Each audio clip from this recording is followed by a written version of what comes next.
i7 ગુજરાતનો અવાજ। નમસ્કાર દર્શક મિત્રો, i7 ન્યૂઝ ગુજરાતીની સાથે હું છું આપની સાથે પાયલ બામભણિયા। તો જોઈએ આજના મહત્વના સમાચાર મળી રહ્યા છે અમદાવાદથી। સરખેજ ગામમાં આવેલ તળાવમાં 3 યુવકો ડૂબ્યા હોવાના સમાચાર।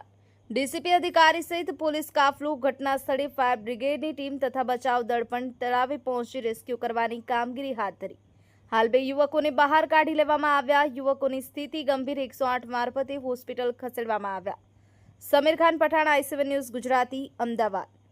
તમારું નામ? મારું નામ છે બલવંત પરમાર। ઘટના ક્યારે બની? ઘટના અત્યારે બની કમસે કમ દોઢ કલાક જેવો બની ચૂક્યો છે। કેટલા લોકો ડૂબ્યા હતા? એની અંદર હાલની અંદર 3 છોકરા ડૂબી ગયા છે। શું નામ હતા? એકનું નામ છે આપણે વિશાલ, બીજાનું નામ છે પપ્પુ। એ બેને આપણે બચાવી લીધા છે, નીકળી ગયા છે ભાઈ બહાર। એ બંનેને 108 માં બેસાડીને હોસ્પિટલ લઈ ગયા છે। તમને કેવી રીતે ખબર પડી છે? હું અહીંથી નીકળ્યો હતો, ત્યાંથી મને અહીંથી બૂમ મારી કે આની અંદર 3 છોકરા પડી ગયા છે। તો મને પૂછવામાં આવ્યું કે કોઈને જેને તરતા આવડતું હોય તો આની અંદર પડે।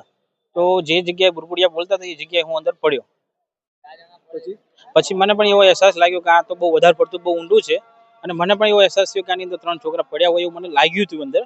તો હું તરત બહુ વધારે પડતું ઊંડું લાગ્યું, તો હું બહાર નીકળી ગયો હતો। એટલે પછી હું ના બચાવી શક્યો। ફાયર બ્રિગેડ વાળાને અત્યાર સુધીની અંદર 2 છોકરા કાઢ્યા છે, બંનેને હોસ્પિટલમાં લઈ ગયા છે।